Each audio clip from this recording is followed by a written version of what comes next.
عمران سرور صاحب، پوتے کی وراثت کے متعلق لوگوں میں بڑی غلط فہمی پائی جاتی ہے اور وہ کیوں محروم کیا جاتا ہے، وضاحت فرما دی جائے۔ اگر عینی اور اللاتی دونوں بھائیوں ہوں تو کیا وہ برابر تقسیم کریں گے؟ عینی اور اللاتی کے درمیان کوئی فرق نہیں ہے، برابر برابر معاملہ ہوگا، وہ بالکل ایٹ پار ہیں۔ البتہ پوتا یتیم، میں نے آپ سے عرض کیا تھا نا کہ اس میں قاعدہ ہے، ایک دائرہ ہے، اس دائرے کے اندر اگر کوئی موجود نہیں ہے تو سیکنڈ دائرے میں وراثت جائے گی۔ اگر تو کوئی بیٹا نہیں ہے، ایک شخص فوت ہوا ہے، اس کے 5 بیٹے تھے، 5 بیٹے جو ہیں وہ اس کی زندگی میں فوت ہو گئے، البتہ بیٹوں کی اولادیں ہیں، تو اب تو پوتے جو ہیں وارث ہو جائیں گے، اس لیے کہ پہلا دائرہ بالکل ختم ہو گیا ہے۔ لیکن پہلے دائرے میں ایک بیٹا بھی موجود ہے تو پھر وہ یتیم پوتا جو ہے، جو بیٹا فوت ہو گیا، اس کی اولاد وہ جو ہے محجوب الارث کہلاتی ہے، اسے وراثت میں سے حصہ نہیں ملے گا۔ اس کو اصل میں منکرین حدیث نے بہت اٹھایا، غلام احمد پرویز نے اس پر بڑا اڈا لگایا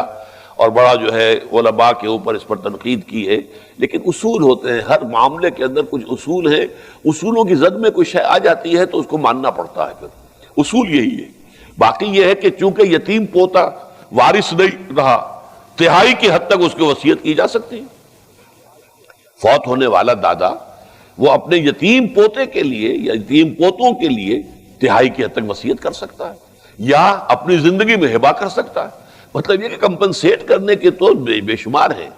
ہبہ جو ہے وہ کر سکتا ہے کہ میرا یہ جو ہے بیٹا فوت ہو گیا تھا، اس کی اولاد ہے، میں اتنا ہبہ کر رہا ہوں، اس کا اختیار اس کو حاصل ہے۔ لیکن جہاں تک وراثت کا تقسیم کا معاملہ ہے، اگر ایک بیٹا موجود ہے تو پھر پوتا جو ہے سیکنڈ لائن تک وہ وراثت منتقل نہیں ہوگی۔ باپ موجود ہے تو دادا پردادا کو وراثت منتقل نہیں ہوگی۔ ہو سکتا ہے کسی کی زندگی میں اس کا باپ تو فوت ہو جائے اور دادا جو ہے وہ موجود ہو تو ٹھیک ہے، باپ نہیں ہے، دادا ہے، دادا کو وراثت مل جائے گی۔ لیکن اپنی زندگی میں انسان چاہے، اصل میں یہ جو ملکیت کا تصور ہے اسلام میں، یہ اینک میری ملکیت ہے، میں جس کو چاہوں دے دوں، جب چاہوں فروخت کر دوں، جس کو چاہوں ہدیہ کر دوں، جو بھی چاہوں، یہ میری ملکیت ہے۔ اسی طریقے سے اپنی ملکیت اپنی زندگی میں انسان ہبہ کر سکتا ہے، لیکن اس کا قبضہ بھی دینا ہوگا۔ ہبہ تبھی مکمل ہوتا ہے جب باقبضہ ہو، اور یہ کہ اس میں یہ کہ وارث کو بھی ہو سکتا ہے، ایک بیٹے کو سارا کچھ آپ دے سکتے ہیں، قانوناً جائز ہوگا،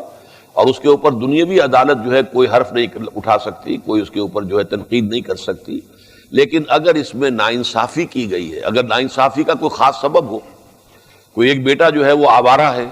بدقماش ہے، اور اندیشہ یہ ہے کہ وہ ساری جائیداد جو ہے بگاڑ دے گا، خراب کر دے گا، فرض کیجئے کوئی کسی کے پاس اس قسم کا کوئی عذر موجود ہے اور وہ 2 ہی بیٹے ہیں، تو وہ ساری جائیداد اگر ہبہ کر دیتا ہے اس بیٹے کو، جس کو کہتا ہے وہ صالح ہے، سمجھدار ہے، اب نفع نقصان کا جو ہے اس کو پورا فہم موجود ہے، تو اس کا جواز ہوگا۔